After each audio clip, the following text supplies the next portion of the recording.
How's it going, everyone? How's it going, everyone? There we go. That's what I was meaning to say. It's been a couple of days, folks. We had a bunch of folks here for Thanksgiving. Hopefully, you had a happy Thanksgiving if you celebrate. Ate so much food. I took an old man nap in the middle of it at 3 o'clock in the afternoon. It was glorious. Had a whole thing of pumpkin pie to myself. Almost ate the whole damn thing. Wife cooked a lot of turkey. Triple B, what's going on, boss? She did amazing. Like everything was good. Uh, so it's gonna be kind of a short, kind of chill stream tonight. Uh, we're gonna talk about some stuff we did for Thanksgiving, and I'm gonna talk about a bunch of stuff that I read, and we'll end the show with me doing the book from the list. What's up, Ed? And what's up, Nope? Before I bring folks on, a couple of Kickstarters I want to share out. First of all, before I forget, I want to. Whoop, that's not right. Let me try that again. Before I forget, if you have not subbed up to Tracy Medina's YouTube, please do so. We're still trying to get her to 50 subs so we can watch her do stuff live on YouTube. I mean, it's cool watching her on Instagram and stuff, but really want to get her live on YouTube. So make sure you check that out. I also have something. I'll be having an unboxing later this week. I got a belated birthday present from Tracy, so really excited to show y'all what she sent me. Let's see. Also, depending on what channel you're watching from, if you have not subbed up to Weird Opes yet, please do so.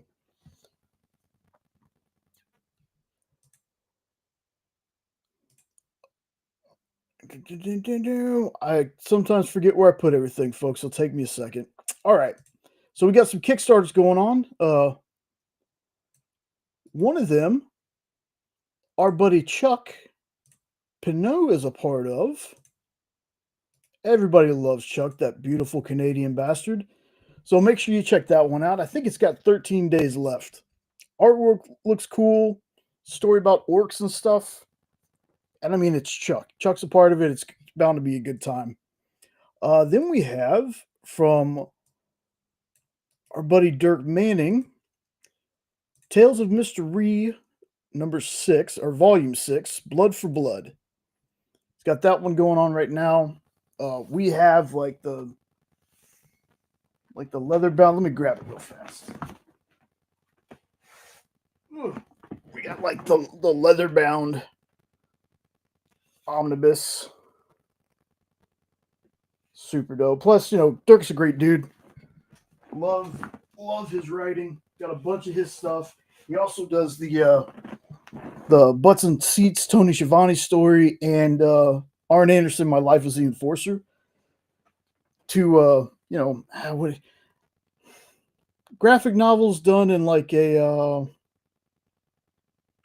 autobiography style, kind of like that. So those are super fun reads. And the last one I'm gonna pop up here is from our friends at Bad Bug Media. They have The Final Girl Next Door, number 3 going on. It's about basically a final girl. All her friends have been killed, and the monsters come to track her down. I won't be getting on this one just because I backed too much stuff the past couple weeks, so I'm going to miss out on this one, but I'll be sure to jump on the next campaign. So yeah, all that being said, and Ed, let me add your name to the wheel here. And you know what the hell? I'm going to add Nopes again too. Let's bring on half of the Weird Opes and ask him the burning question. Pumpkin pie?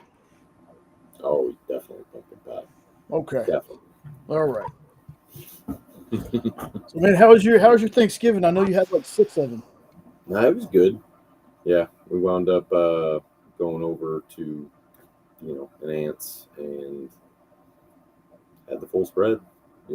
Aside from mashed potatoes, no mashed potatoes, only sweet potatoes. But they were delicious. Oh, Those sweet potatoes were spot on. But yeah. yeah, Yeah, she how was made yours? she made yams for the first time. Mm. She was like, I don't know what to do. I was like, put the can in the dish, cover them with marshmallows. They were delicious. And then while she was gone, I made a whole, I think it was like 5 pound bag of potatoes, put in a big ass pot, and we made mashed potatoes. Got to have mashed potatoes. Had to. Oh, definitely. Hadn't been any of the other ones, but just that one. It was like threw me off last year too, but forgot about it. To tell you the truth, till it happened again, and I went, "That's right, deja vu." Yeah. So Yeah, I mean, we had kind of a full house. Sister-in-law came down because brother-in-law was traveling for work. I sure did. I just kept Derek. I just kept saying yams the whole day. Just like I was just like yams. Let me get some yams. I just the whole day, and I don't know why. But yeah, we had sister-in-law drove down from Dallas with the nephew who's 9 and the niece who's 8 months, I believe. So had a good time with them. We had some friends come over. Uh, Jenna cooked a lot of food, like a lot. Like it was like a 20-pound turkey, big old ham, and she was like, none of us took pictures. We didn't take pictures of anything. I was like, because we were too busy eating. Take a box of Insta Flakes with you good next idea. time. Like I just need some boiled water, Yeah, please. yeah. So I mean, it was a good time. There was some. They were like these bunt cakes, but they were like honey bun bunt cakes. Hmm. Where I had after I had my 2 plates of food, I had one of those, and I'm sitting on the couch, and like it's like old man nap activated. I started, Food coma. yeah, leaning back, mouth open. Jenna's like, "Go take a nap. Don't do this in the living room with all these people here." I said, "Okay." I went and took a nap, came back, and noticed they had started one of my favorite trilogies, Back to the Future. I woke up. I was up for maybe a minute and a half, and I heard one of the lines, and next thing I know, I'm yelling it from the back. And Jenna was like, "Just come out here. If you're gonna play the whole movie from back there, just come out here." So we ended up watching all three. No, Come thank you, on. Derek. Whew. Yeah, but we stayed up like we all made it to almost the end of the Back to the Future 3, and then everybody was getting tired, ready for bed. So we came back here, and Jenna was like, "We got to finish watching it. We Right. only had like 25 minutes left. You got to finish watching it." I said, "Okay." So we finished it. But man, like that's one of my Thanksgiving things during the month of November. I got to watch that trilogy at least one time. There's that trilogy, and then pretty soon should be our Lord of the Rings trilogy rewatch. Like that's usually a December thing for you guys. Yeah, because that's Yeah, about the time they came out every year, wasn't it? I think so. Not 100% sure. I know that it's just usually around December, and if not, she just picks a random time. But if we don't watch it by at least you know December, we're watching it first week of January. So we got to watch it at least once a year. Yeah. We don't rewatch many. Oh man, tell you, I was telling my nephew. I said I own this trilogy, the Back to the Future, but when we used to have TV because we have all streaming stuff now, I was like, it doesn't matter if I start in the first movie on TV, I'll watch it. It's just one of those movies that if it's on anywhere, I'm gonna watch it, and especially when they got smart, started playing all three of them, like all back to back. Right. I was like, well, there goes 6 hours of my day. And there goes the day. Yeah, Triple B should. Lord of the Rings, man. So Ed watched King Kong 33 the day. It's a day after Thanksgiving tradition. Well, that's cool. Well, uh, have you watched anything recently? You excited for mm, anything coming up? Because I was gonna say at the top of the show, it's not gonna be a long show right. because we got to get to Stranger Things Yeah. before either one of us gets spoiled. Dairy. Dairy's Oh, been the thing here, but we're, like I said, episode behind, so we still got to catch up on that. But we'll probably just watch two on Sunday. Like watch the first one at like 7 o'clock or something. So then yeah. by the time 8 o'clock hits, we're just getting done watching that one or something. Oh yeah. Like I said, when we're done with the show tonight, we're gonna watch the first 4 episodes that dropped. And then I was like, man, by the time we're done with that, it's technically going to be Sunday. I said, and then we'll have the new episode of Dairy to watch.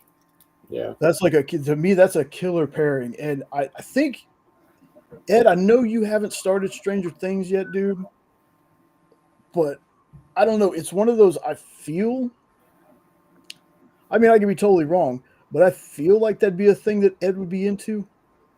I Like think there's, so.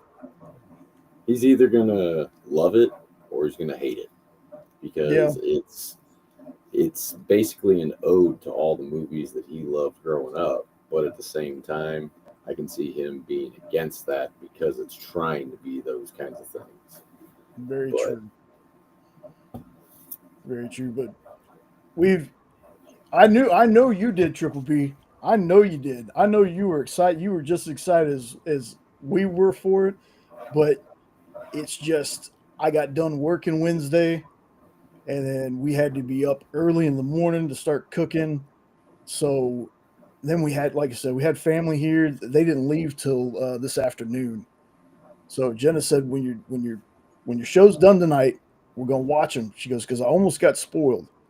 And I hate that social media does that. I hate that there are people out there that mm-hmm, these episodes just dropped. Cool that you got to watch them, but there are people spoiling stuff first day. because they want to be the first ones out there with it all. Exactly. And, people that put out YouTube videos that have no thumbnails, that don't have any kind of context. And next thing you know, you're watching something, you're like, man, I don't remember this being in this episode. Oh, that's because I hadn't seen this yet. I wish there was a way to be like, you know, some kind of search. Hey, what's up, Corey? Hey, Corey. Some kind of search option or some kind of option in YouTube, like certain keywords don't show up for you. I Right. think they Where have you something like can, that, but I've never looked into it really. like an anti-spoiler tab, just click on Yes, it. Have you like seen this movie yet? No. Okay, yeah, we will shield you from any spoilers. like Thank you. if you're somebody who spoilers doesn't bother you, that's awesome. Yeah. As long as you're not one of those people that also feel the need to spoil things for other people. Well, some people just feel the need to want to talk about the thing that is the big part of the movie, like say The Sixth Sense. Hmm. Sorry for anybody who hasn't seen it, but Bruce Willis is dead. Yeah, He's a ghost. But that was told to me before it was even out for a week because it was like right around the family Thanksgiving or Christmas or something, to where it was a big get together and Uncle just blurts it out. And I'm like, and then my dad's like, buddy, we haven't seen that. And he's like, oh oh no. no.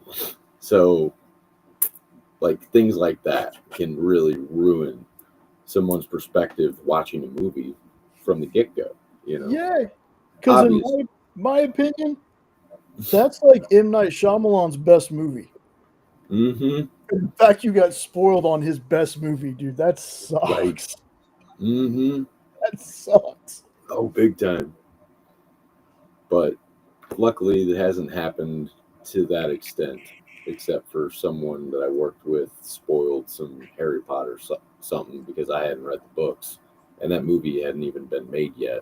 They go, oh, you didn't know that? It's like, no, man. Cool, thanks. So that's why when I watch something, the first thing I say is, "Have you seen it?"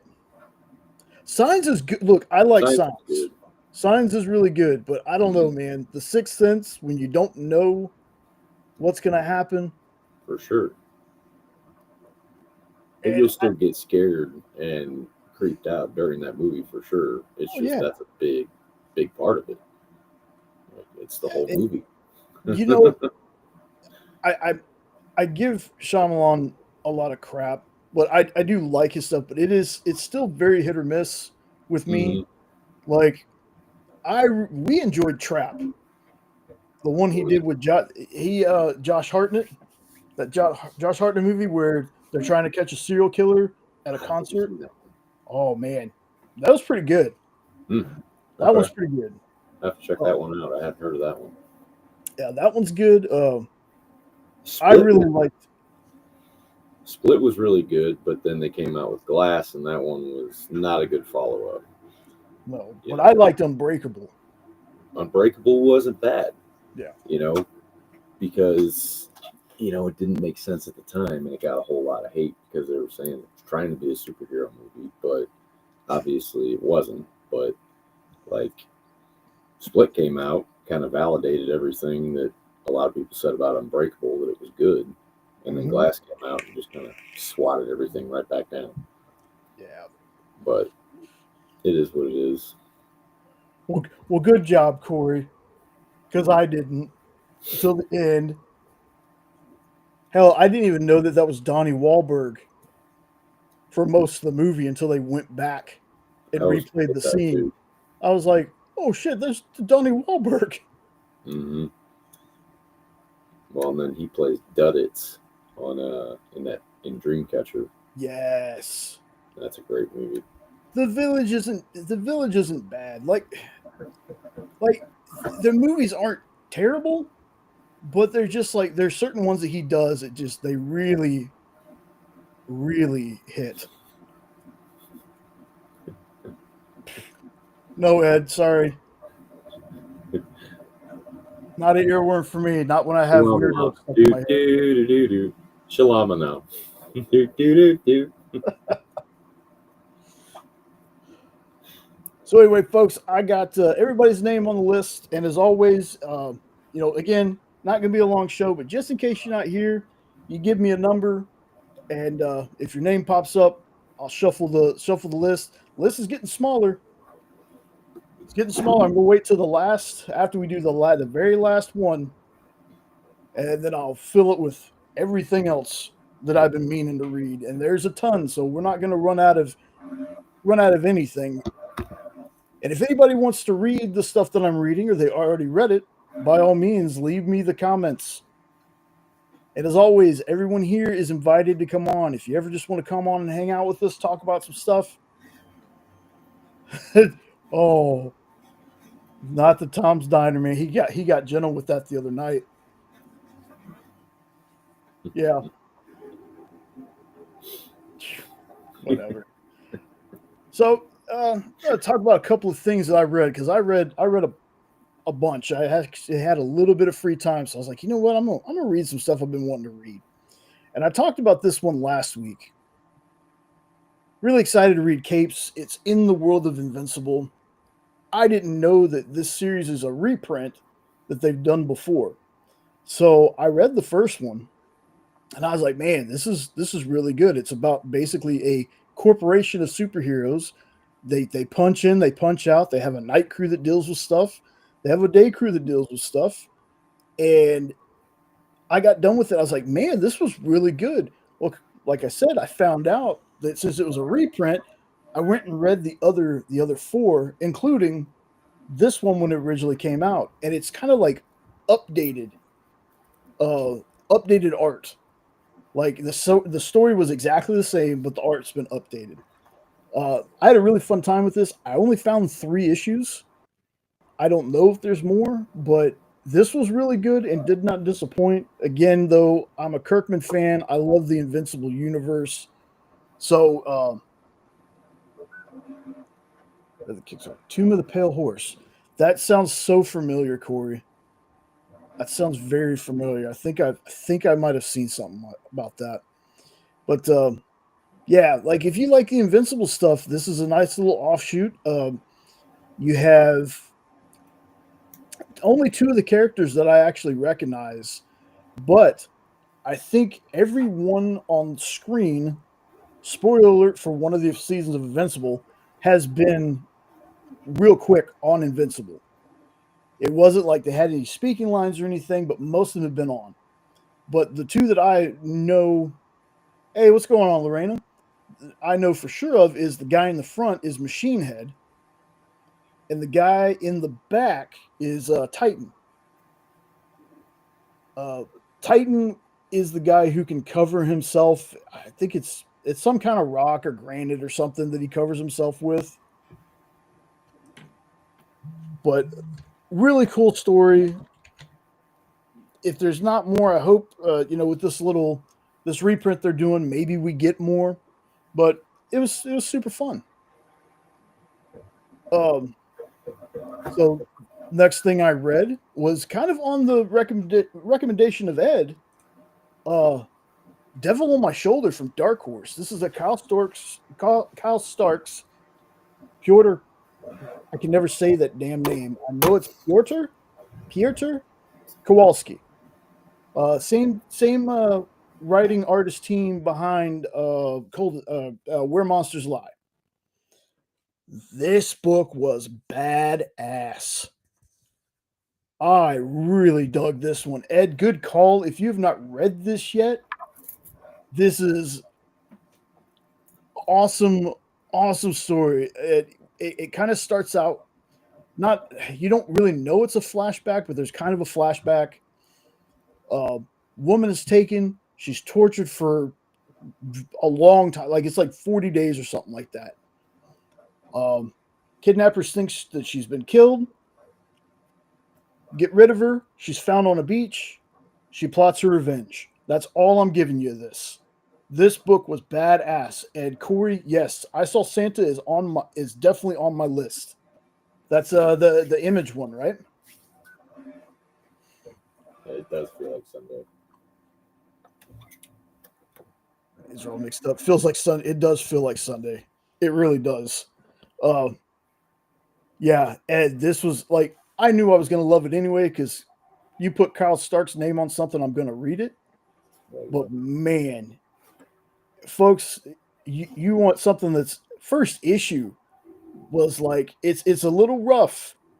I'm gonna tell you that it's a little rough with the torture stuff. But I have a feeling this book's just gonna go this book's just gonna go nuts, and I can't wait. That was the first issue of this. I'm like, dude, I need the rest right now. So I think it's 2 or 3 series. Yes, yeah, but that's the Image one though that I'm thinking of, right? Not the DC one. I think I Saw Santa was the Image one. I think the DC one was like Ma Hunkel kissing Santa Claus or something like that. But yeah, Yeah, I plan to read this one. This one looks good. oh, Like yeah. you said, Cal Stark's a good writer. Hmm. But yeah, it's some rough stuff, but man, it has a very I spit on your grave feel to it. So yeah,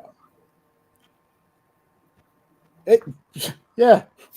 See, Ed say yeah. You probably said that like 30 seconds ago, but I'm just not getting it. Or the same time. Yeah, could be. Next one up, I got, and this just kind of makes me more excited to do another review show soon because I didn't write any notes for these. These are just trying to remember stuff. But this one was really good too. It's a DC Black Label book.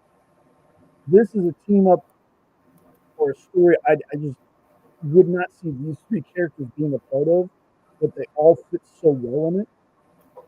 Arcadia. There is. Oliver Queen is no longer part of Queen Industries. In fact, he's got some kind of restraining order against him. He can't even go within like 100 feet of the property. There's Hub City, where the question is from, that has just been basically forgotten. It's just a shithole, honestly, is how they're describing it. And there's things being done there from this plant that's supposed to be abandoned, but it's like automated. It's machining these parts, and he can't figure out what they are. So then Batman gets involved as well. Though the three of them, like the Question and Arrow, have been talking to each other. Batman just kind of gets there by accident through being Bruce Wayne and going to some kind of meeting about having a city, like a floating city that'll rise with tides. It has a lot of uh, climate, you know, climate change stuff about it, but not in like a preachy way. But the way it ends, I can't wait for the next issue.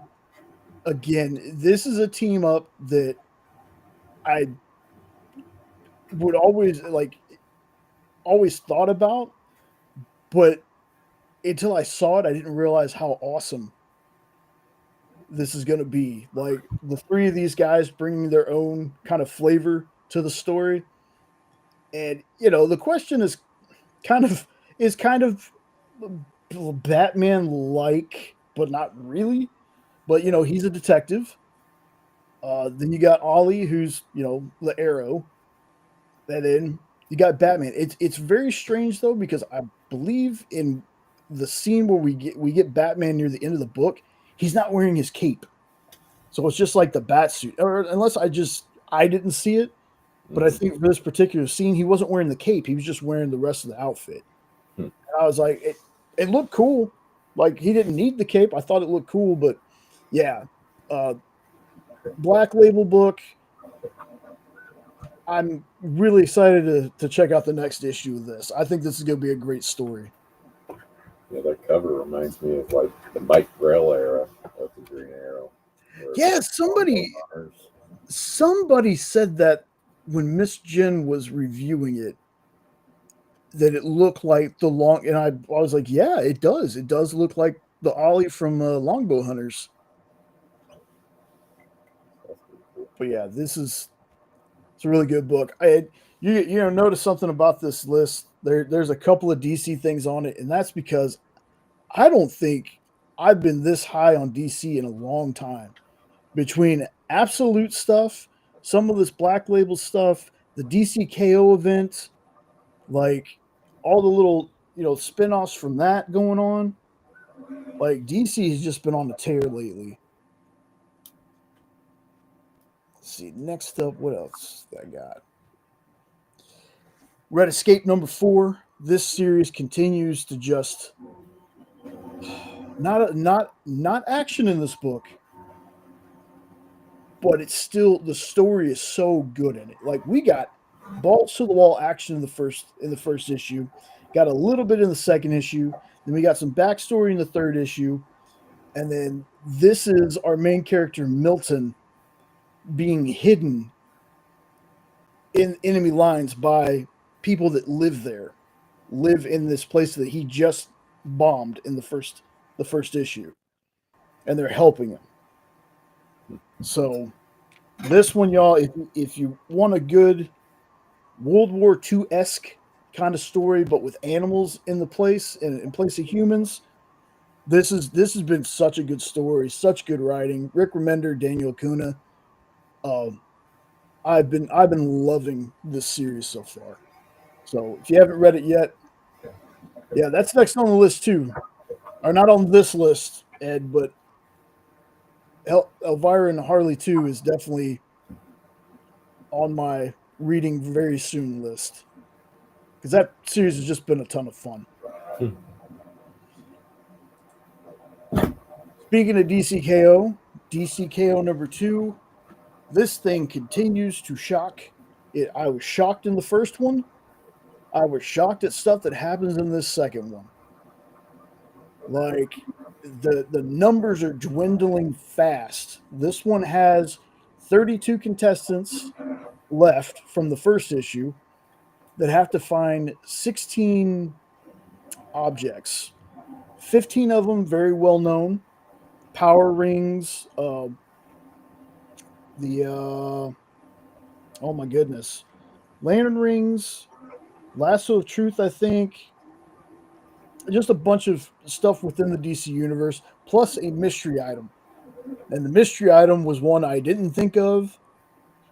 And when it happened, I was like, holy cow. Okay. So basically, what happens is, again, I'm not spoiling anything, but you have 32 contestants and only 16 items. That means at the end of this book, there's only going to be 16 contestants left. Because the rules of this game are you either find one of these hidden items or you're done. You're dead. And the twist at the end, I did not know they were going to do this soon. But if you've read the first one, they talked about it. It's not a super big spoiler, but they talked about Darkseid is already there. You find out at the very end of this, and I again shocked me. I couldn't believe it. So yeah, again, DC crushing it right now. I thought this was just going to be one of those other, I dog Marvel a little bit. I do like Marvel stuff. I really do.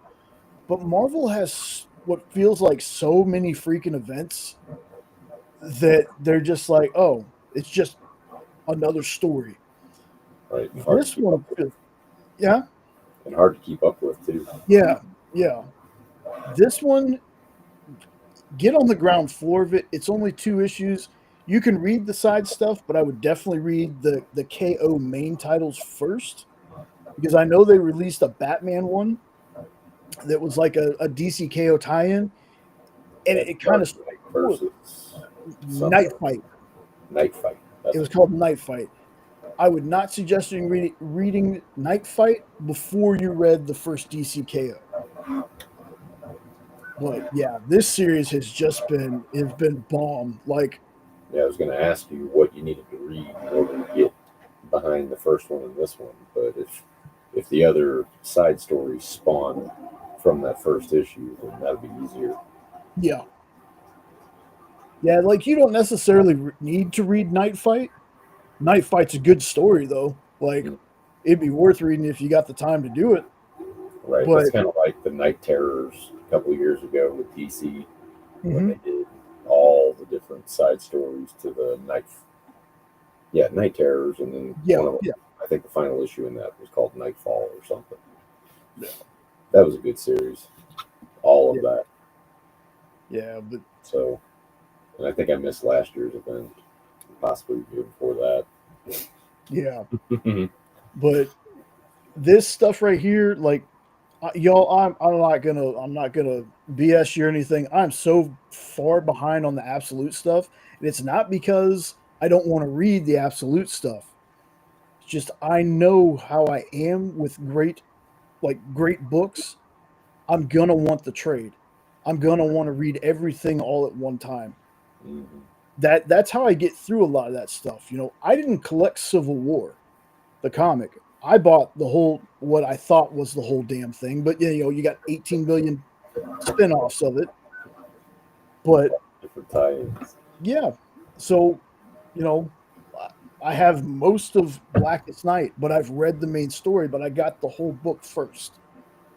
And DCKO, I might be able to do that, but honestly, the thing's been so damn good that every time I see an issue's out, I'm like, okay, I got to read it.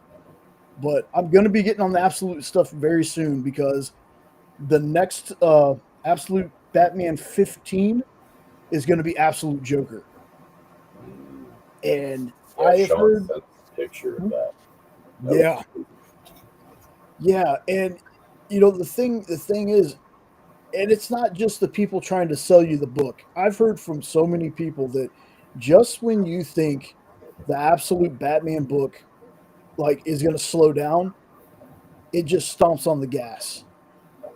Like this last issue they did was phenomenal. And Absolute Batman number 2, seventh print. Like that's insane to me. Like I'm so glad when the Absolute stuff first started, Sean was like, "Hey man, pick you out a cover. We're gonna get the foil logo covers and then pick you out another cover." So I think the only cover I'm missing is Absolute Martian Manhunter, but we have the foils for all of them. And then we got on that Absolute Batman number 1. So it first print Absolute Batman number 1, that thing keeps climbing. Like it's insane that after 14 issues, these books are getting like ninth and 10th and 11th and 12th reprints. The price of it keeps going up. That's it's insane to me how well this story is doing. Like Scott Snyder he just needs to be in charge of the DC stuff. Like he is the Kevin Feige, James Gunn of the comic book side of this. The new Jeff Johns. The new Jeff Johns, and I love Jeff Johns too. Jeff Johns, though, you can stay in the Ghost Machine stuff because I love that stuff too. That's another thing that I'm so far behind on, but I'm going to get trays to get caught up on it. Yeah.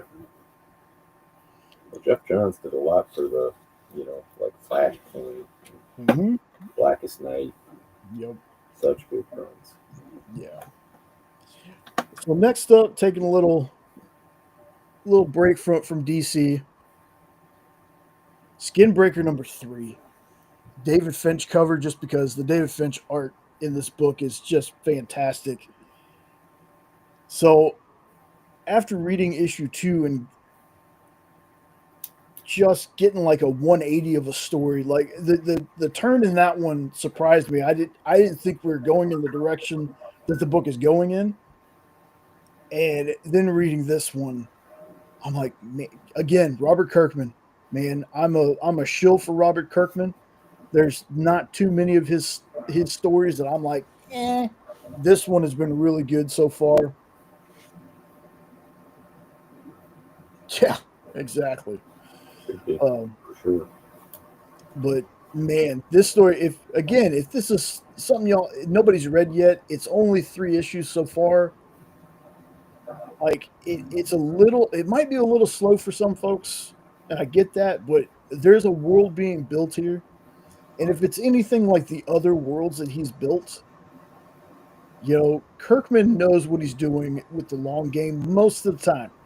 Most of the time, because I haven't read every single thing in the Walking Dead universe. I haven't read all Invincible because there's like 30 trades. Hey, Thomas, what's going on? Hey, Thomas. Add your name to the list. But this one has it's been fantastic. Like, if you haven't been reading it, I don't know how to describe it to you. Just an alien tribe, and their ways are you can challenge your chief to a duel to the death, and the winner of that becomes a new chief. Kirkman's so good because he's from Kentucky. Corey, a little bias there, maybe.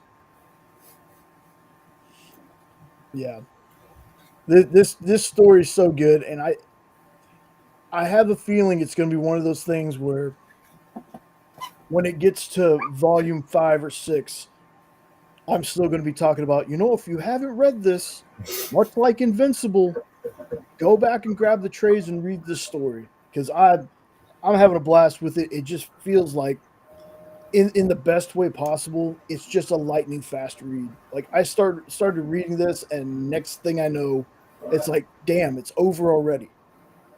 So I've been having a blast with this one.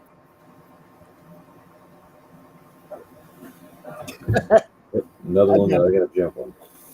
Yeah. So the next one was one I just from the cover alone, I decided, I'm going to read this one. Final Boss. That looks cool. It very much so, man. This is like you taking Street Fighter Tekken, Highlander, uh, just to the nth degree. This book was so much fun too. Like it's a dude. He's been told stories by his grandfather that his Oh, his so grandfather's ship was shot down, and and they end up on an island, and the grandfather finds this cavern, and there's this artifact in it. I don't want to give too much away on that, but this kid grew up believing that these were just stories his grandpa told him. But apparently, the guy's father believed in his dad so much, the grandfather, that he went to go find this place for himself. So the dad's been missing. And I can't remember the guy's name to save my life, but it sounds like a fighter name, like it does. So this guy was like in the military. He had bodyguard jobs that he was doing. One of them went sideways, and the folks he was trying to protect ended up getting killed. So he basically got disbarred from doing anything like that. So now he's like a merc for hire, but it's nothing more than like, your husband's cheating on you. I'm gonna go mess him up, get paid for doing it. And then he's also an underground fighter and gets paid doing fights. This is where the book got crazy though. Is after he enters, it's like a masked underground fighting league. After he enters, the whole page says like versus. It looks like a video game when it gets to that part, but it's super graphic. It's it's one that I would definitely tell you if you saw this one and you're like, maybe read it. I think this series is going to be bat crap crazy, but also a ton of fun and very violent. This is like a hard R image book. So, but it was super fun. Not that it reminds me exactly like it, but there was a movie with that Frank Grillo did. I think it was called Final Level, where he relives the day, but it's basically him training to go kill like the big bad. It kind of reminded me of that, but it was just because the title, I guess. But it's it's got and there's gods in it as well. So I mean, it's a mix of all these different kind of things that just blend together to make a pretty awesome story. Like for a first issue, I was like, dude, this is definitely going to be on my can't wait to read pile. So I'll be looking forward to when the next one of the next issue 2 comes out of this. I would again, this is a highly recommend. If you're just looking for a bloody, fun, violent time, yeah, this is definitely the book you want to check out. Let's see. This is blacked out. I think I already showed this one. Oh yeah. This was talking about, how we watched Back to the Future on Thanksgiving, and I was wondering if anybody out there in the chat, outside of the ones that already answered, is there like a Thanksgiving set of movies that you always got to watch? Like, do you watch movies on Thanksgiving Day, or is it all just football? Just curious. But yeah, this is the trilogy that we watch on Thanksgiving. I don't know why. It's not like it's a Thanksgiving themed set of movies, but it's just one of those things we ended up doing. yeah, we don't have no traditions for Thanksgiving as far as watching movies and stuff, but we do the all day Christmas story, or used to where they have it on TBS and just have it on a loop for 24 hours. 24 hours of a Christmas story. Yep. Own that movie too. And you know what? When we had cable, I'd watch it over and over again, man. Yep. One of my favorite Christmas movies. For sure. And the sequel to that wasn't bad either. The one where they brought most of the original cast back a couple years ago, right? Yes. Yeah. Okay. Right. Yeah, not the little in between one that Too many places going Thanksgiving. I've seen that one, but everybody hates it. There's that weird second one that they did. I tried to block it out. I tried watching it. was not for me. I still have not, as much as I love A Christmas Story, haven't watched that newer one. It's like on the The newer list. one. It's Yeah, good. it's on the list. You won't be disappointed. I was afraid to watch it because it's a rough one to try and tackle, but they did it well. True, and seeing older Ralphie just makes me feel older. All right, that's what happens now. So that's what we watched. Well, as soon as someone pointed it out to me that it was him in the Iron Man movie, Yeah, that blew my mind. yeah, Like, wait, what? And then couldn't unsee it after that. yep. Because not only in the Iron Man movie, he was in Spider-Man: Far From Home. Hmm. Yeah, it's nuts. You hate Christmas Story, Corey? That's all right, man. I get Yep. it. I get it. So here's something that excited to watch, excited to see. Stranger Things season 5 dropped. The most inopportune time for some of us, but it dropped. And like I was talking about earlier, it has been harder than hell to stay away from spoilers. So after the show tonight, Jenna and I are watching all 4 episodes, and then we're gonna have to wait till Christmas because what is it? There's wow, I just noticed that. So volume 1 was November 26th, volume 2 is Christmas, and the finale is New Year's Eve. Oh wow, Huh. I didn't breaks it notice up that like before. that. Yeah, I didn't notice that before. Huh. That's interesting. Unless I grabbed like an older thing, I'm gonna have to look that up. Wow, that's Could crazy. be making an event. You know. That's true. Again, for folks, there are folks out there that never watched an episode.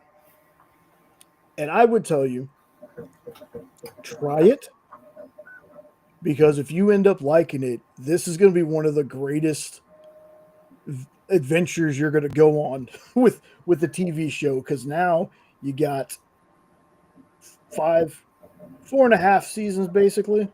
Because once the rest of this, then you'll have 5. But you could just, yeah, I trust me, I'm going to. But you got so much to binge, and I say so much. But here's the thing: there's not a season more than 10 episodes, maybe 11. I don't remember exactly, but It'll it's go one of quick. those. Hmm? It'll go quick when you watch it. Yeah, it really does. Like Jenna watched this first, and the funny thing is if you watch Daredevil on that was on Netflix, there's a line in there where a dude basically says Stranger Things. And I never really thought about it until I rewatched the first season of Daredevil on the Netflix version. And I was like, I wonder if that was like a sly little call out to this being the next thing that was coming on. But Jenna ended up watching this first. And I had been busy with work. I hadn't sat down to watch it. She had watched it like 2 or 3 times. And she sat me down. She goes, You have to watch this." And first episode, I was like, "Okay, let's go ahead and watch the next one." Okay, let's go. Like the way their cliffhangers were perfect. Hmm. Every single episode that ended, I was like, "Nope, I gotta watch the next one." Like the cliffhangers were on point. There are some seasons that kind of feel like they lull, but to some people, to me though, they haven't. Season 4 was freaking amazing. All 8 episodes except for season 2. Okay. Thank you, Triple B. But season 4, it's one of those things where people think, well, because it's the newest thing, that's your favorite. But season 4 to me was my favorite, but it goes like 4, 1, 2, 3. But I've enjoyed every single one so far. These things pull at your heartstrings, they crush you. I don't think I've ever cried so much at a TV show as when we were watching the last half of season 4. Like everything that happens there was just like gut punching moments. But it's so good. Like I would tell you, give it a shot. You know, I was a person that was like, I had never watched an episode of Game of Thrones until the show almost ended. Now, I won't say that I was crazy about Game of Thrones and I was like going wanting to go to bars and do like big watches or anything, but I liked Game of Thrones when I started watching it. I Yeah, liked it. This show might be the same for you. It might not be like the greatest thing you've ever seen, but I think you'll have a good time if you give it a shot. Now, definitely. kind of not exactly in the same vein. Welcome to Dairy. I'm already excited for tomorrow's episode. Hmm. Haven't watched the trailer for it yet because they released trailers for the next episodes. Haven't watched the trailer yet. We talked a little bit about this on Comic Collectibles Monday because I think Robbie said he hadn't watched any of it yet, and I think John was saying that some people said it was boring and this and that. And here's what I say: I understand it says it. I understand it says it in the title. They should have just called it Welcome to Dairy. But this is it. Welcome to Dairy. It's not it. Welcome to Pennywise. All right. So if you're wanting to see Pennywise in the first episode or whatever, you want the show to be all about him, just temper expectations. Just watch it. This show is so good. So good. If you're a horror fan, if you're just a Pennywise fan, if you're a fan of this universe that Stephen King built, this has been fantastic. Uh, Not going to talk too much about it because I know that Nope and them are about an episode or two behind, or an episode behind, Just something like that. Yeah, luckily, didn't watch last Sunday, but at least we'll have two to watch tomorrow. exactly. And we ended up doing that too because we at first were like, you know, haven't been a fan of watching things week to week in a long time. Netflix kind of got me conditioned Right. about watching everything at once. And the first season of The Boys on Amazon dropped all at once, and then the next season was like two. Now, the thing is though, this is one of those shows that unless we just can't watch it, we're watching this every Sunday.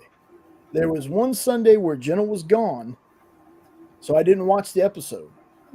So then when she came back, by that next time, it's like, oh man, it's Sunday. We got two. It was like watching a little 2-hour movie. It was so good. Never, Corey, never going to spoil anything because eventually, let's see, tomorrow is episode 5. I think it's episode 5 I think tomorrow's 6. or 6. Okay. Yeah, because we've been watching them in two episode chunks. Essentially. Okay. We're going to do one of these shows is going to be a spoiler filled show of this show. Right. Like After it's over for the season, definitely. Yeah. And much like we did with Reacher and Superman spoiler talk, we'll let everybody know there's going to be spoilers. But trust me, this show is going to be talked about. If it sticks the landing. Now, so far with me, they're 5 for 5. 5 episodes we've watched, all 5 have been fantastic. So they're 5 for 5 so far with me. But yeah, it's gonna be one of those things where we're watching Stranger Things tonight, and then tomorrow we're gonna watch Welcome to Dairy, and I'll eventually probably watch all 6 episodes all at once again because again it's just been that good. So many surprises, so many things, so many freak you out kind of moments. Now, that's the last of that stuff, but I want to hear, and I know it's kind of a weird thing. I want to know what you've been reading, though, because you told me what you've been reading, and I want you to talk about it. And if you want to show off, what you showed off earlier, please do. Okay. Yeah, no, I've just been reading uh, up on 3D printers and all that stuff this week, just out of necessity. Well, the 3D printer wasn't a necessity, but got a new one and made a tree topper. Turned out really good, Yeah. but almost got me in trouble because she thought I bought it. But so, yeah, comics really haven't been on my to-do list here past week, anyways. But no fan out. Jeez. No, but I definitely plan to read basically everything you just showed because that was all the stuff that's been on my list, on my poll list, and all that. And I still want to continue reading the other books that we did reviews on a couple weeks ago. Yeah. I know the new Immortal Batman came out, I think, this week. Yes, I started that one, and then I think I was starting to read stuff before work the other day, and I got to that one. And I was like, oh man, I got a show in like 5 minutes, so I had to, and I just never got back to it. So I'm just gonna have to reread it again. Yep, that's what I did with Skin Breaker. I started to open it up, to read it, but got busy doing something else and didn't come back to it, kind of thing. It happens, man. Like I still have, I think a new issue of Cap to read, the Captain America by Zdarsky. Yeah, Which again, man, I still got I've it. been loving that one. Read the first Onward. one, put it down. Oh, I got it. I guess again, me not being someone who like reads a lot of Cap, like Cap adjacent stories or Cap shows up in a story, never like just plain Cap. So reading this one, like I said, when I got to the end of it, I was like, "Hey, take care, Triple B." Later, Triple B. Uh, I read the next one, and I was like, "Okay." And then I read issue 3, and I was like, "Man, issue 3 is just freaking wild." Like Zdarsky again. Zdarsky's really good. Like I like a lot of his work. I never thought I'd be saying I was this excited to read a Captain America book, but he's got me on it. So let's see. I think I just wasn't in the mood that day. Why it didn't necessarily take off for I need to read the next one. But after you said it doesn't pick up until like the third one, it might be worth checking out. Yeah, it is strange sometimes that I notice that like I mean with a lot of things, your mood kind of affects things you read. Like there are times where if you read something and you're not in the best of moods, everything turns into man, not that good. Wasn't Right. that good. Not Or that good. certain things that you read come off in a different tone, you know, which Yeah. can be said the same for movies.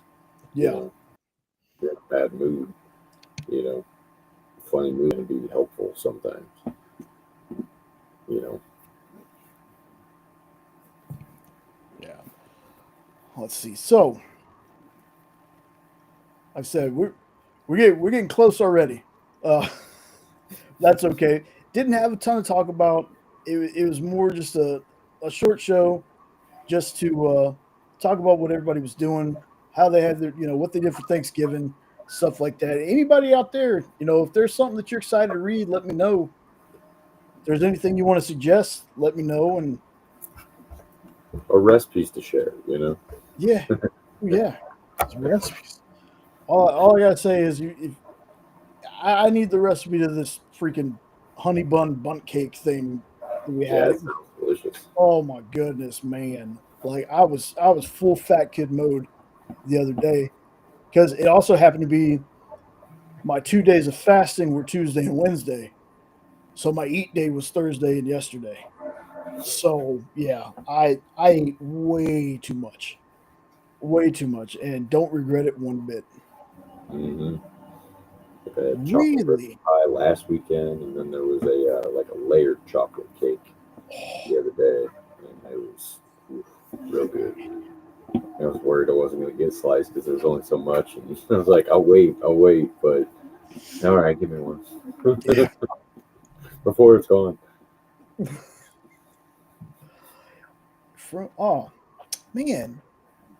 Well, hopefully that one picks up, Corey, because Philip Kennedy Johnson was on the FOC show a couple weeks back talking about Book of L and Infernal Hulk. He actually had me excited to read that one. Hmm. Hmm. Well, it's kind of Well, like I'll check it out. Spider-Man '94. You know, Yeah. yeah, had a you know promising premise at least. Taking that title and then some of that art in there was just like, ugh, what are you doing? Well, if I end up reading it and not liking it, at least I know when it comes to 007 and Superman, Philip Kennedy Johnson is great at those two. I've never read any of his Hulk stuff, so just hearing him talk about it though had me excited for it. I'm still gonna check it out, see what it's about. But time to get to the next book that was on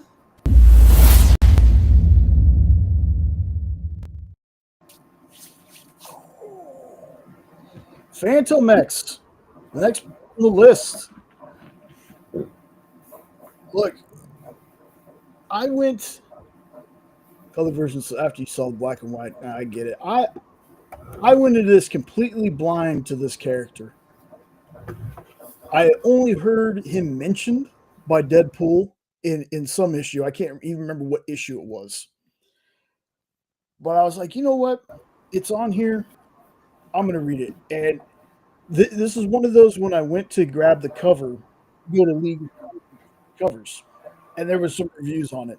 Man, this series did not get any love from anybody. But I really enjoyed it. My first introduction to this character, I really enjoyed it. It's the strange thing is this dude is a mutant, but unless his mutant skill is just being able to steal everything, I don't know what his actual powers or anything is. Like he we open this up and he's stealing something. He's followed by the woman on the cover. Her name is Eva. She works for the Department of Justice, and she almost catches him, but he ends up tricking her into putting on a parachute and pushes her out of a plane. She goes back to the Department of Justice, and the head guy, I don't know what they're called there, but the chief person there is like, okay, we hired this team to help you bring this dude in. Well, Phantom X sends her sends Eva a letter telling her. Let me see if I can make that picture a little bigger. There we go. You know, telling her, that he's sorry that they always got to meet this way, and basically she's never going to catch him. And well, I got to do that for everyone, I guess. There we go. But also gives her a number she can call. So this team, it's called Grover something. I can't remember the team name, but it's a team of 3 people. And these are shady people to begin with. They look shady. There's something about them that, like, when we first introduced to them, they just kind of I don't know, they just kind of set off some kind of alarm in my head. Well, come to find out, they're not exactly great people, and they're not exactly just normal folks either. Um, Turns out that they are looking for this underground missile base that's been built in like the bottom of the ocean, the bottom of Marianas Trench. And what you're seeing on screen right now is so Phantom X has this AI that works with him, uh, and the AI is in love with him. And you see her kind of manifest in different things. Like here's a dominatrix, another one she's a sexy nurse. Like it's a weird thing, but it's kind of funny. Wait, wait. He they're trying to find him through using Eva, and through the four issues, it's basically a cat and mouse game between these three people, this one agent, and Phantom X. Um, Again, like I said many times before, y'all, my reviews are all kind of like all over the place. Not going to give you too much about it, but if you're a fan of Archer, the TV show, it kind of has those vibes to it a little bit. Like Phantom X is kind of a smart ass. Uh, Nobody can ever defeat me because I can steal anything, and he's the smartest person in the room. And there's some flashback stuff in there that kind of gives you a little bit more about what he's about. But overall, it was like a fun espionage. And although it's a Max book, there wasn't too much outside of some language. There is something that happens to one of the female characters by another female character that's kind of off screen kind of thing that might be a warning for some folks. Just putting that out there. But overall, I enjoyed it. He's a thief. He's a thief that can steal anything, and just when you think there's no way this dude's going to survive, I don't know. Maybe his power is luck. I don't know because they don't really go into what his powers are. But from what I've read, after reading this, he's the product of his mother and like a computer hooking up. Like it's really strange. It's a really strange story, but it's a fun character. So again, I would suggest this is one of those things. If you're just looking for something outside of your norm, outside of things you would normally read, I would check this out. Like I said, it's got some Archer feel to it, very spy espionage. You, you think the good guys are good until you find out no, they're not really good, and they eat an alien, and that's as far as I'm going to go with that. An alien gets eaten and stuff happens. Again, I had a good time with it. I thought it was fun. So there is my J-like review on Phantom X Max. I know Looks like now everyone is going to run out and try to find this book because my glowing review that was very, very well done and lets you know exactly what's going on in this book is probably tempting you. I'll probably check it out. It was fun. Like I said, I read like people's reviews on it, and I was like, I guess this being the first thing I've ever read from this guy, apparently, the people that have been longtime Phantom X fans, which again I heard his name in passing, weren't really big on it. But again, I liked it. I had a good time with it. So let's go ahead and pick the next book. Let's see. Well, make that one bigger. All right, let's see.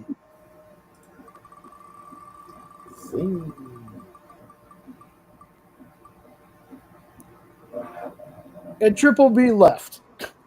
And I forgot to ask him for a number, so I'm just gonna pick a Three. number for him. Three's in his name.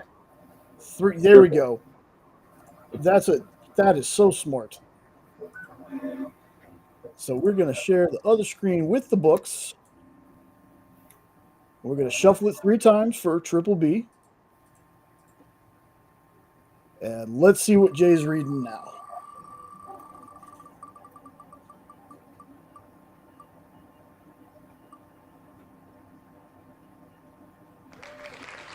Blade from 2002. That kind of feels, you know what? That kind of feels like it's a Marvel book. It kind of feels like something along the lines of what Triple B would want me to read. Well, it's about vampires too, so Yeah. So let me just go ahead and write that down so I don't forget.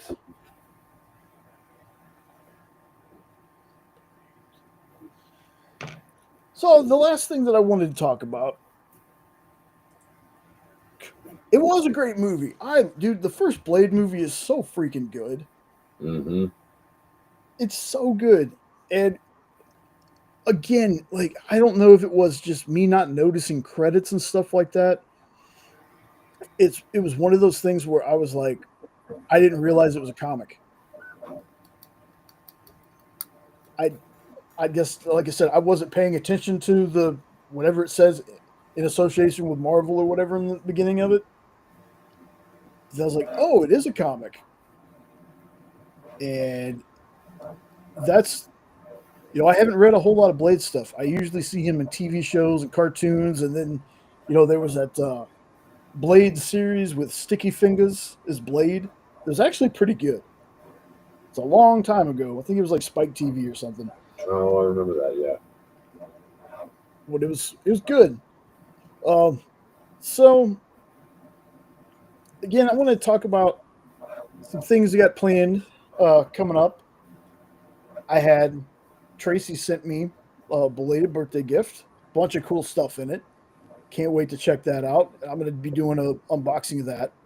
Shorts are coming back eventually, folks. I've been itching to do some stuff you should read, stuff you think I should read, shorts, especially with, us doing reviews and the fact that I have this list of books that I'm reading now. So, and I'm always up for people telling me, hey, you should probably read this because I don't ever want to get Werewolf by Night 32 first appearance. I have no clue. I am terrible with that stuff. Um, I've said it before. I'm like the weirdest comic book fan ever. I've been reading comics since I could read, but the information doesn't stick with me. Like I can get some things. Like I know where characters like what company they're for and powers and stuff like that. But man, when I hear Robbie and John and other folks talk about, oh yeah, it happened in this issue of this on this page, and this was the artist, it blows me away because my brain just doesn't remember stuff like that. I just again, if you were to introduce me to somebody who didn't know me, didn't know anything about me, they would tell you closer than I would have been, Corey. Hmm. They'd be like, "Oh, did you just start reading?" Or no, you don't really read comics. To which I would say, um, if I didn't read comics, I am spending a hell of a lot of money to try to look like I read comic books. Right. Like, again, my place is a mess. My office is a mess. There's boxes and stuff littered everywhere. But trust me, we got a lot of books on our shelves. So it's just I'm just not good with that stuff, man. People can see covers and they know exactly who did the cover. That's Lorena. Yep. That's 100% true. There have been times I have said this before. I can read a comic, be done with it, put it down, turn my head and look back. I'm like 10-second Tom. Oh, what's this? Now, granted, Oh, if I when I what's this? reread something, yeah, when I reread something, my brain catches, that hey, you've read this before. Like it's not like I forget about it. It's just my short term when it comes. That's why I take so many notes when we do reviews. Like that's a good problem to have, and that's why I tell people, hey, if you think there's something I need to read, let me know because I don't ever want to be done with my to read pile. I Right. don't ever want that to happen. I want that thing to stay full, there to be added to, not to be gone through. I do that a lot too, Corey. Mhm. A lot. Jenna gets so mad because she'll hum a tune not knowing what the song is. She goes, "You know this song that goes, hmm," and I tell her exactly what the song is. Maybe not the artist and title, or maybe not the artist or title, but one or the other. I can usually get. Or she's like, I've been looking for this song for 3 days. Revival. You know when I'm gonna read Revival? I'm gonna read that in between reading Blade. That's what I'll do, Corey. I'm gonna read that because again, I want us to do, but I got to make sure it's when most of us are on, at least three of us, or again, if somebody from the chat wants to join us for one of the shows, let me know. I plan on us doing another review show pretty soon because all of us seem to have a really good time doing it. Mm-hmm. So I'd like to do that again. I might just read that one so I can talk about it. Yeah. But yeah, the plan is to start getting back into doing the shorts, doing some unboxing. But I also want to start doing some other videos. Um, not so much like I want to review stuff, but again, the thing is, I'm so weird when it comes to reviewing things that I used to do reviews.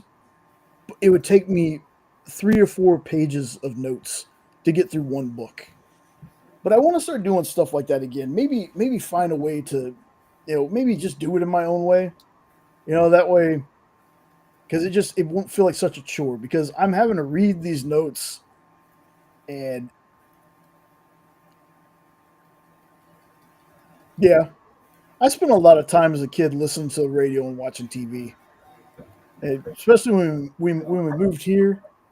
Like I've been here, we lived here we moved here when I was 13 to this part of the woodlands we live in. And not that any of those kids are watching, but they were all jerks and they were mean and I didn't want to hang out with them.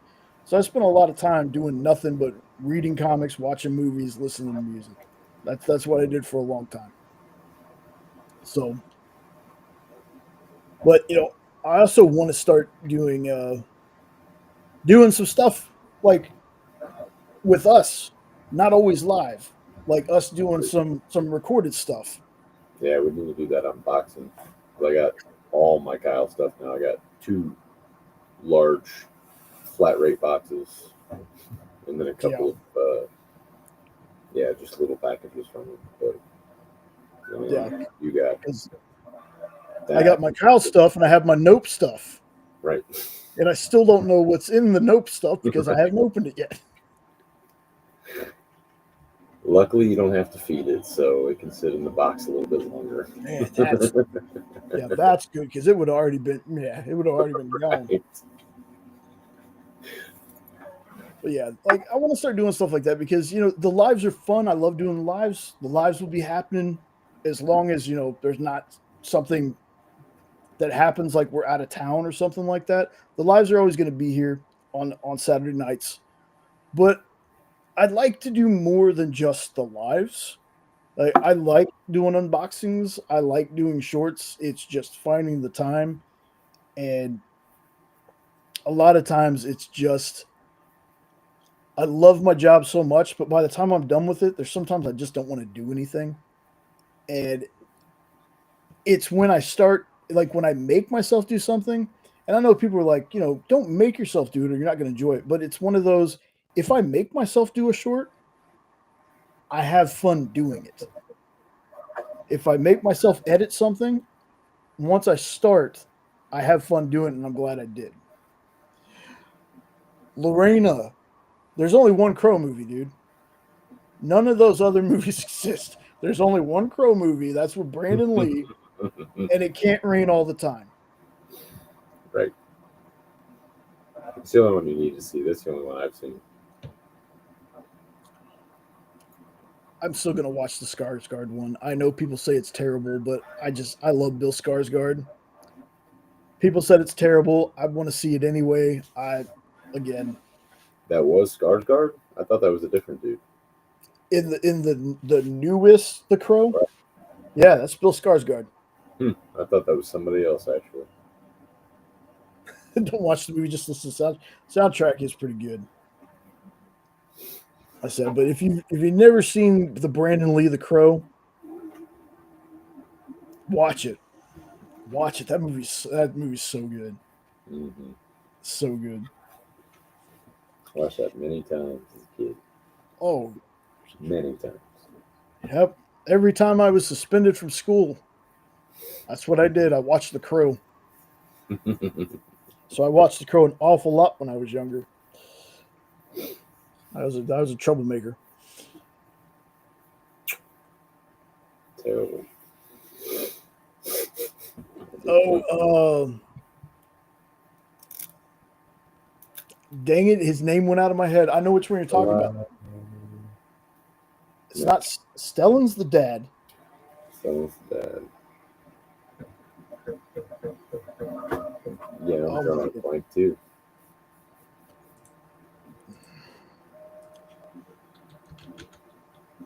Alexander. Ooh, I started typing it and thought about it as soon as I started typing it. Alexander Skarsgård. Which, funny enough, uh, spoilers for What We Do in the Shadows, folks. If you haven't watched that, so in the first season of What We Do in the Shadows, I want to say, yeah, it's Alexander.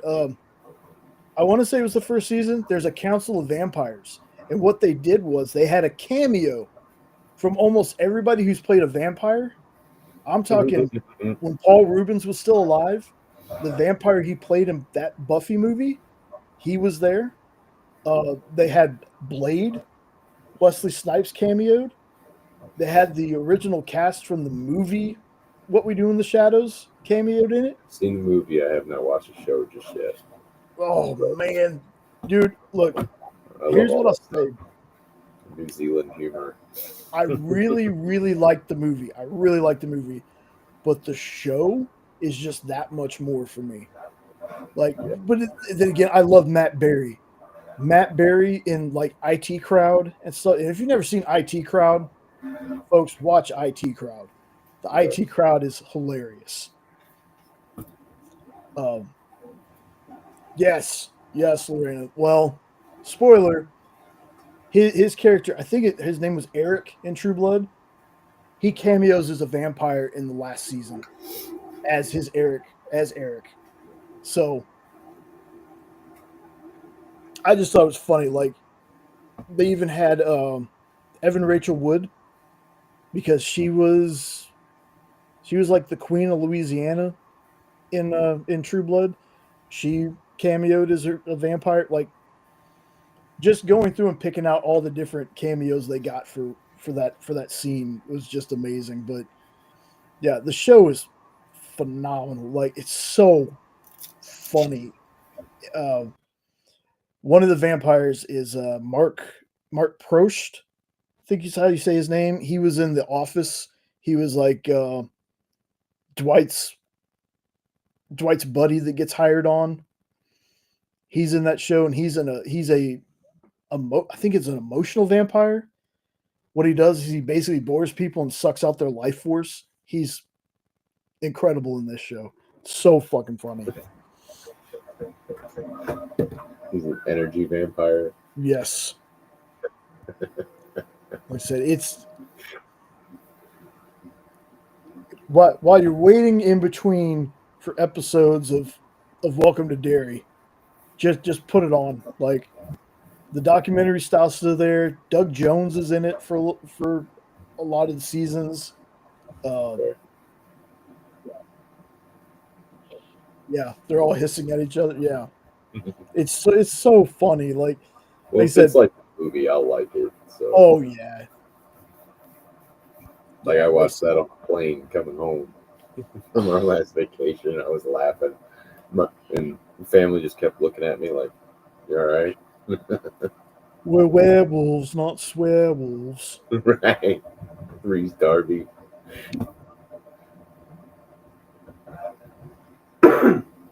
Yeah, the only one that was missing in that was the other, the third guy from Flight of the Conchords. Otherwise, you had Tremaine, you know, Let's see, I know Jermaine Clement, Clement. That's what I meant. Taika Waititi. Yep. I never remember the other guy's name. The And third then guy, like the younger, from the Flight, younger. Hmm? from Flight of the Conchords, Yeah, or I mean, Brett. from What We Do in the Shadows, the Oh, movie. yeah. Out of that movie, those are the only ones that I can name. really, and then Restarty, the werewolves guy. Yeah. But yeah, it was good. So outside of unboxings and stuff, anything coming from Weird Opes? Anything planned in Uh, the future? we might be going over some Christmas movies and stuff. If there's a certain section of them that we kind of have we're zeroed in on, we just gotta watch them. But I'm not gonna make any false promises. Gotcha. But We're gonna get some horror holiday movies, folks. yeah, I there's can plenty of guarantee that. it. Yeah. Plenty of that. Krampus, all the different variations of that. I still need to check that one out. She's watched that Resident Alien. So I'm gonna tell. I'm promise you, I'm gonna bring the room back up, but I'm gonna tell a little bit of a sad story when it comes to Resident Alien. I've told this before, but maybe not everybody's heard it. So, um, my dad was a fan of the show. Like he'd been watching it. I came over here one time and he was like, "Have you watched this show?" He goes, "I turned it on for background noise, but it was funny as hell, so I just started watching it." Well, my dad had been sick for about 4 or 5 years, and he got really bad in April 2021, and he was in the hospital, and he messaged me. He goes, "Hey, can you go to the house and set the DVR because the season finale of Alien is on, and I don't want to miss it." And I said, "Yeah." Um, and then he'd still been in the hospital like a week or two later, and I was on vacation from Kroger where I worked before, and I met he was talking to me, he's messaging me, and I was like, "Hey, I'm on vacation. Do you have your laptop? And I'll just bring the show to you." And this was on Saturday or Sunday, and he never answered me back. Well, unfortunately, that Monday, my mom called me and was like, "Hey, Dad's ready to go." So, like I said, my dad was very sick. Uh, Idiopathic pulmonary fibrosis is what he had. Is basically eating away at his lungs. He had like 0% lung capacity, so he was on a breathing machine at the hospital. So my dad never got to watch the finale. He passed before then. He passed, like I said, it was April of 2021. Fast forward to 2023, 2024. I still haven't watched it. And one night we're sitting in bed and scrolling through Netflix, and Jenna saw it. She goes, "Do you want to start it?" I said, "Yeah." So we started it, and I see like it's Alan Tudyk. I can't believe I hadn't watched it before anyway. But I guess it was just like a mental block because it was something my dad loved. And I just wasn't really ready yet. And no, don't be sorry. I'm glad I watched it because the next thing I know, we're on like season two, halfway through episode one, and it dawns on me right then. I was like, I finished it, and it felt like, I know as weird as it sounds, it felt like me watching it. My dad was watching it with me, so my dad got to see the finale finally. So no, Corey, it's a good memory. It was just it took me so long because it was like my dad never got to see it. But after I watched it, I was like, I'm glad I did because now, like I said, it feels like it's it feels like when I watch the show that my dad's watching it with me. So I mean, it's a good feeling. It really is. But the show is hilarious, folks. If y'all haven't watched it, Alan Tudyk is just he just gets me, man. He's one of those guys that everything he's in, I loved all the way from like A Knight's Tale, and of course, Firefly. He got done dirty in Serenity, though. I will say that he was done so dirty in Serenity. But yeah, Resident Alien's a fun show. It's there's What so did that many one? quotable lines in it. Did that one start off on cable and then go to Netflix? I think it was Sci-Fi, maybe. Oh, okay. I Sci-fi. think maybe it was a Sci-Fi channel.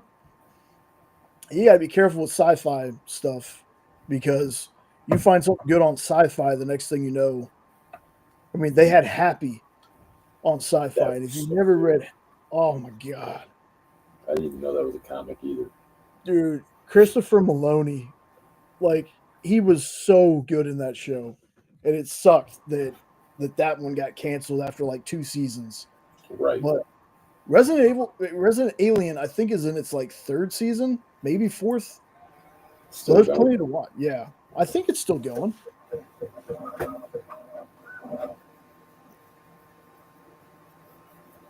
and I think it was on. Yeah, I think it went to TNT as well. Hmm. I don't know. It's been a long time. Like I said, we cut any kind of regular TV out a long time ago. Yep. Internet and streaming has been for us, which I don't know if that's been much of a difference in price, but Well, yeah. Okay, yeah, that's probably what happened. They probably just ended it. Sound like Jor-El the beginning of Superman. Yeah, I know. The thing that makes me mad about streaming stuff is you can find if there's more than one movie, one or two movies. Hey Tracy, what's going on? hey, Tracy. Um, if there's more than one or two movies in the series, you'll have one and two over here on this streaming platform. But in order to get the other ones, you got to go to a completely different one. Right. Like that's the one thing that Nobody really has, gets me. nobody has all the same license at the same time. Yeah, it, it feels like nothing's safe. Nothing's safe because you had oh my god, what was the show? I'm blanking on it. All Hail King Julian was a Netflix original. Hmm. It got taken off of Netflix. It's nowhere to be found. I feel like I've seen it. There's a couple other shows that aren't on Netflix anymore, even though they were exclusively on there to begin with. Yeah, I it's forget. And that's a shame because there's no way to find it anyways or stumble across it. yeah. Salem Witches, I want to say Jenna started that, Corey. I think I might have seen an episode or two of it. There's a lot of stuff that we would start watching, but once we found out it was like canceled, it's kind of like, mm, should we invest the time? Should we invest the feelings and the energy into certain shows? Right. I know she's been watching that. What was it? There's Vampire Diaries, not Vampire Diaries. No, my goodness, not Vampire Diaries. Damn it! What's the Tom Cruise movie? The Interview with the Vampire. There you go. The Crucible. Wow, I haven't heard of that movie in a while.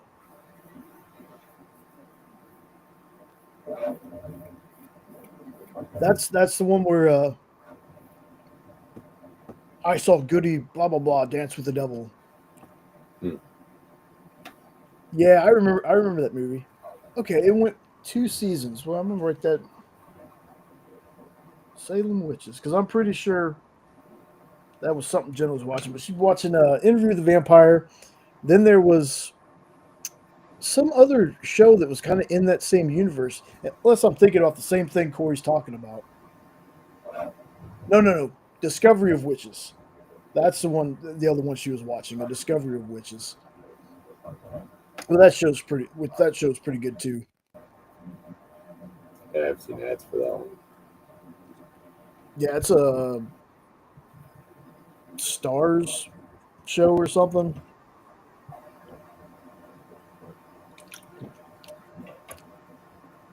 Interview with the Vampire wasn't bad. Like the movie was good. Like it's a movie that somebody could throw on. I don't mind watching it. I do think that some things. Yeah, I saw everyone did. Yep. Yeah. There are some things that I think work better as TV than they do as movies, and I think that was one of them. Like seeing the expanded kind of the expanded universe stuff kind of make me enjoy it more. Like I'm excited for Lestat is getting a show.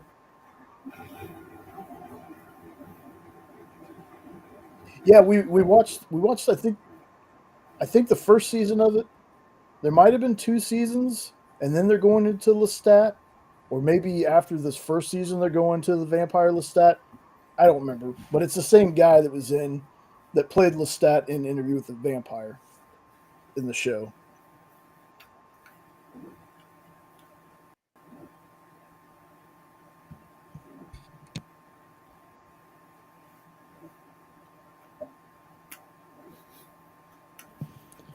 Still ended up stretching it out to an hour and 40 minutes. But Not bad.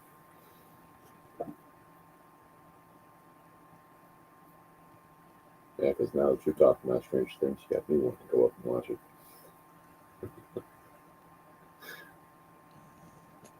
should I'm telling you, man. For after here's what I'll tell folks: if we can get Ed to start watching it, maybe we'll also do like a series overview of Stranger Things. We can get Ed to watch it. I think maybe it won't be as much as he does with Reacher, but I think if Ed enjoys it, Ed's going to end up watching it a bunch of times.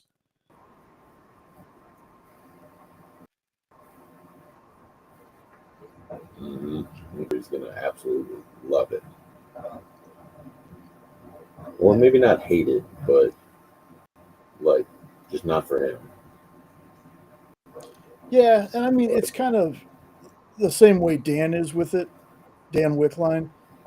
He said for him it just paints the '80s as like this super fun time, and the '80s weren't really all that fun. hmm, And I was like, well, I don't know. Other than being young in the '80s, I don't remember too much of it. So right. Well, it can't be too much far off from the '90s, you know. yeah, '90s were yeah.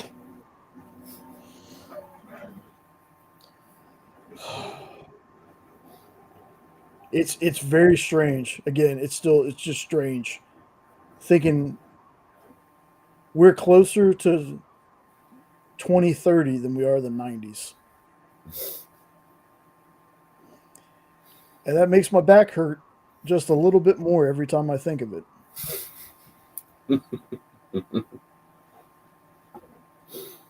can't keep bringing that stuff up.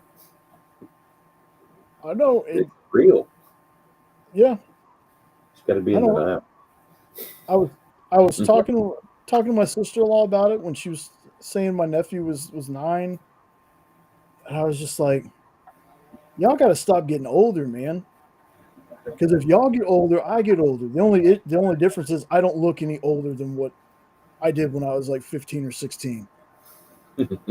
I look almost exactly the same. Like I just stopped aging that way, but the body just kept going.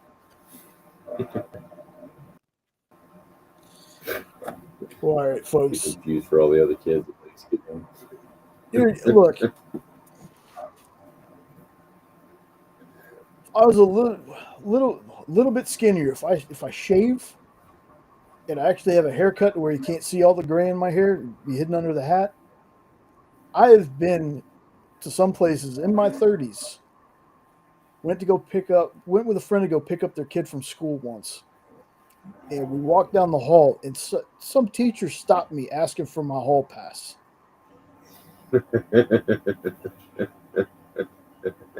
Yeah, well, I appreciate the compliment, ma'am, but it's like when I go to buy Jenna cigarettes. Sometimes I still get carded.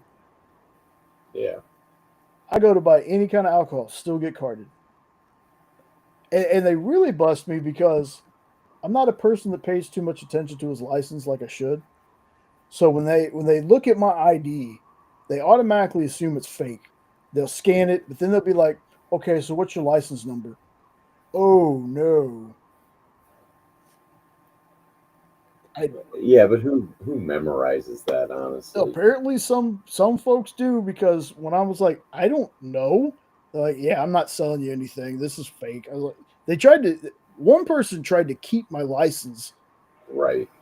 and I was like, no, scan it, scanned Like, it you want well. me to call the cops right now, Yeah, and I'll take my chances with them asking if it's fake. go You ahead. You know, want to you're call not my you want to keeping call it. my mom? You Right. want to call my mom? My mom will vouch for me. Does that count? Yeah. Like there's benefits to still looking young, but there's also so much crap that comes with it. I'm glad that I don't drink that much and I don't smoke anymore. Right. Uh, of course Lorena knows. Of course she does. I know roughly mine, but I know there's a lot of numbers repeated, and I just don't know how many were repeated. You know. I do too, Lorena. But the thing is, I have to actually use the numbers before they're committed to memory, and I've never had anything where I've had to A more reason. than two times had to use the numbers on my ID or on my license. I still remember working in the deli codes that go to stuff there. Land O'Lakes Cheddarella 4258. Yeah. Goofy how you remember those types of things. Yeah. You know, it I'm doesn't make sense.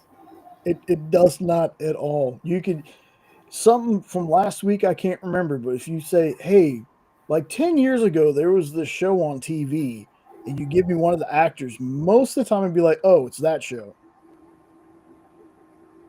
No, ask me what I did yesterday. Slept, made the thumbnail. I sat on the show with Kyle for a little bit. Was that yesterday? Yeah, yesterday was Friday. Yeah. And then I ran the two shows. Outside of that, don't remember anything. Don't remember the conversations I had. That's for sure. Yeah. I'm pretty sure on this we're at the number's more than 54, but this is numbered at 54. We've done 54 of these shows. I'm pretty sure I've told stories the same exact way multiple times and don't remember talking about it at all. Like you literally one of these days somebody's gonna be like, dude, you have said that story like 12 times now. Like, all right, well, I don't remember talking about it, so it's new to me. Somebody starts pulling clips and start lining them up, and then you find out that your timing and your cadence is even exactly the same. I bet you there is. I bet you there's some stories I've told the exact same way. And I just Man, can you imagine combing through all that though? that's That is hours. yeah, especially the 6 and 7 hour shows that were being done on A here. bunch of them. Yeah. It's a big chunk. So yeah, folks, I think an hour and 45 is good way to wrap it up. Like I said, I didn't have like a ton planned for this show. It was just going to be Thanksgiving talk and some of the stuff we've read and watched. And is there anything in the future? There we go. Before we leave, is there anything in the future, movie wise, comic wise, that you're excited for? Mm, trying to think. Uh, I'll probably check out that Something's Killing Children just because that's gotten, an okay for, uh, TV show and all that. Hmm. I forget what other one got greenlit recently too. We were talking about. Take care, Corey. I'm See, Corey. 8 billion genies apparently was supposed to be option Yeah, something. I thought it was something else though. Maybe it was Robert Kirkman something. I don't know. Who knows? More Memories than ain't likely just it's the going to be same. Kirkman. You just need to do his But whole yeah, everything in his universe. I still need to read the beginning of that, Corey. Like I hear how good it is. Jenna's read it. Sean's read it. I just haven't. Right. Yeah, I did wind up getting the trades when it came to. I think I got a humble bundle of Rick Remender. Rick Ooh, Remender humble bundle, so got a bunch of his trades. So eventually I'm gonna get to it, but Grimm. mm, Maybe. I heard something about Grimm though. I did, but I don't yeah, remember if it was live action or not. I remember enjoying that one. I only read like 5 issues of that, but hmm. I like that. I like that Oh, one. Red Coat. That's right. There you go. Damn, I Yeah, can't believe that. I can't believe I forgot about that because we uh we were talking about Redcoat on Minute to Skim It, and we were like fan casting it. And Kyle gets on there and says something, and then Kyle says immediately after the show was done, he was getting calls from people from Image asking him what he knew. And then the next day, they talked about the movie, huh. and Kyle said, "I don't know, man. CB Sobolski calls me a witch." He goes, "We were just having fun talking about it. Didn't have any idea, but yeah, Redcoat's getting a movie." Yeah, because I don't remember where I seen that too. It was just one of those like a picture post. So I think it might have been on Instagram maybe, but it was from Image. So that's probably what it was. Is I probably seen the Image post. Yeah, Hmm. Samsonite, way off. Samsonite. Simmy, Swimmy, Swanson, Swanson, Samsonite. Samson. No, but that should be good. And if I'm gonna fan cast, I'd say either looks wise, Charlie Hunnam from Sons of Anarchy, Gentlemen, all those movies, he looks like that's who they're thinking about when they're drawing. Yeah. But when it comes to attitude and character, I think that guy that played Lucifer, I can't remember his name. Tom Ellis, Yes, or that's it. Tom Ellis or Tom Ellison. Right. But that's the kind of attitude, the care not whatever attitude, that's what I see kind of thing. Because Lucifer just kind of walks around willy nilly, like, oh, no big deal. And so that's just kind of how I read it when I read Red Coat. It's crazy to me. I mean, it's not that crazy, but I'm like, of all the characters that are in that Ghost Machine stuff, the fact that they're going with that one kind of to me says a lot. Says a Yeah, lot that they're starting out with Redcoat, which I think Redcoat really is like all the stuff is good. It really is, but Redcoat to me seems to be like a favorite out of that technically it section. would be the first chronologically, technically, Oh yeah, because yeah, I forgot the timeline thing that they have in the book. right? Where that would be like the earliest thing involved with any of it. And then, because there is scenes, you know, where they're kind of all together, not all of them, but a few of them, and they're talking to each other, and you're like, what? And that's like the first teaser you get to a crossover kind of thing. But so many issues ago, and I want to say that that was at the end of Junkyard Joe, even. So Yeah, that, yeah, a while ago. yeah. Like I said, so on all of them, I'm so far behind. Like I never read the first series of Geiger either. Yeah, Like it's so good, all of them. I um, haven't found a bad series that I haven't wanted to keep reading. the one I Definitely. hear that's kind of the weakest is Hornsby and Halo, but I haven't checked that one out. That one was actually the one that I was most excited for coming out, Mhm. and hasn't been bad, but definitely wasn't as excited for it as I was whenever they did the 80-page teaser, or the teaser in the 80-page Geiger. Mm. And first couple issues of that was pretty good, but I'm real far behind on that one, and that kind of tells you, you know. So I'm not absolutely current on all those, but not too far behind on most of them. Yeah, I'm super far behind. I'm so far behind. And then I think the one that I haven't really read any of is Hyde Street. Now I have Hyde Street #1, That but one's good. doesn't That's the Hyde best Street one. have like 2 other spinoffs to it now? Yes, there's the one shot, and that's Devour, and that basically is just following one singular character from that whole series. And then Sisterhood, which is another character, but that one's actually getting a series after it, and that's actually real good. It's got a real awesome twist on, I guess you could say, imaginary friend, but it's kind of like a ghost kind of. You'd have to read it, and if I say more, it kind of spoils it. But that one's good. Sisterhood. Gotcha. Like, I think the thing I'm most excited for when it comes to this stuff is how exactly they're going to tie everything together. They're kind of starting to, and that's the other thing too. Is Redcoat's really the only one that is hinted towards crossing over necessarily, like in their storyline. It's not just a teaser at the end of a different book, like it has been for Geiger and stuff. You know, him and Junkyard Joe have crossed paths for sure, but other than that, when it comes to the time travel part of that whole story, they haven't really delved too much into it other than teasers. But Redcoat has actually, because he started, don't want to spoil much, but the first Ghost part of the stories, what started all the wars that they're fighting and stuff, is supposed to be coming up in that series.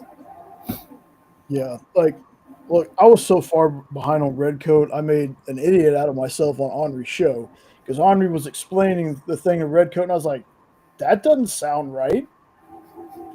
I'm like, no, this is how it happens. And then come to find out, no, no, no, Henri was right. I just hadn't read far enough into it. Right?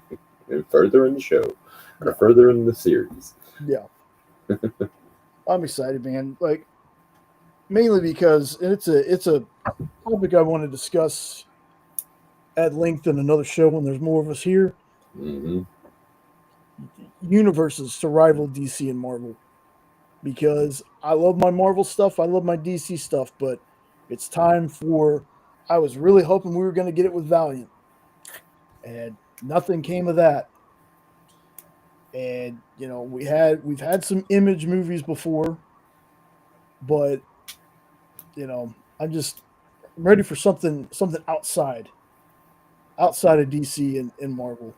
I know the DC universe right now is just getting started, but I don't know. I think that Image right now with the Ghost Machine stuff has the most potential to kind of rival or add to the comic book movie scene.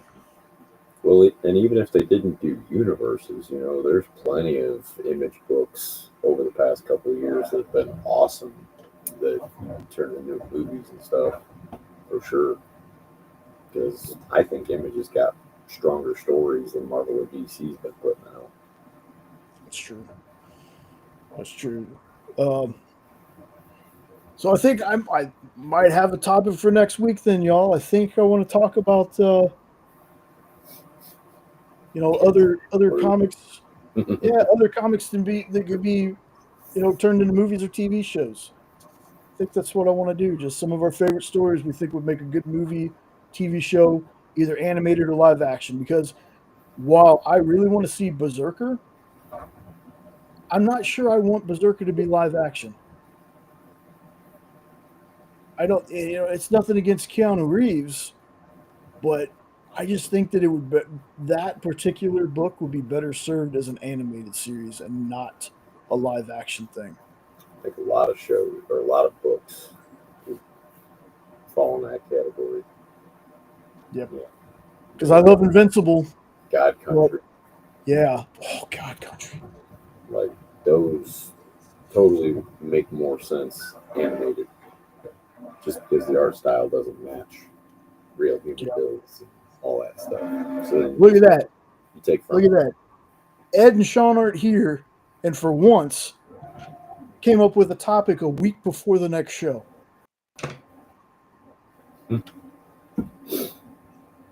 So I just need to put that in our chat so the two of them know. I mean, Sean won't be here, but He can throw in some input.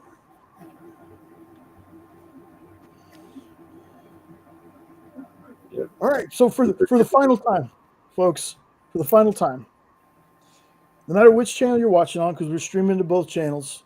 If you're not subbed up to Weird Oaks yet, please do so. If you're not subbed up here, think about doing so. This is how we're probably going to do. We're going to do the lives, not probably.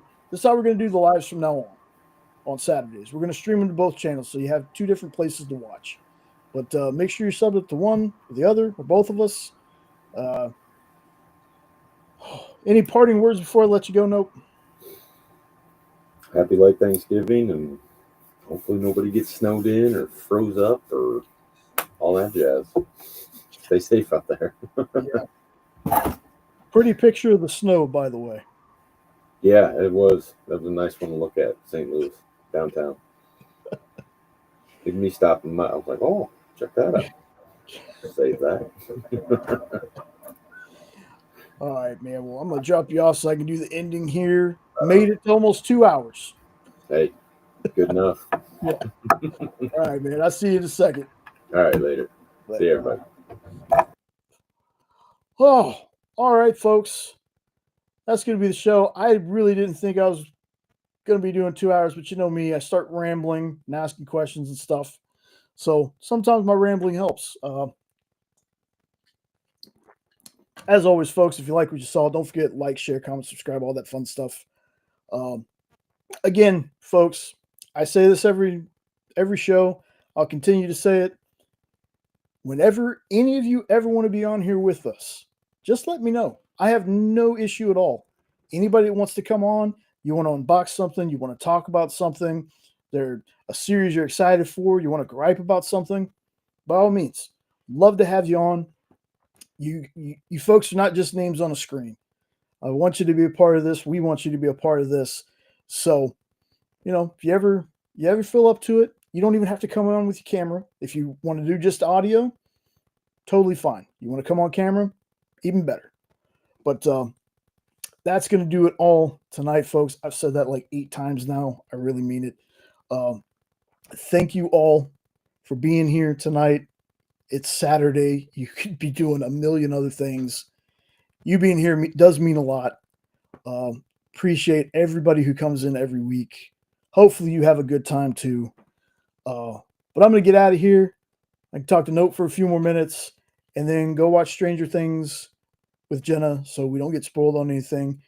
Hope you all have an awesome rest of your night, rest of your weekend. Stay safe. Hope to see you next time. Hope to see you on the experience during the week. Just say hi to me in the chat. I'm always trying to talk to everybody that I can. And until next week, folks, later.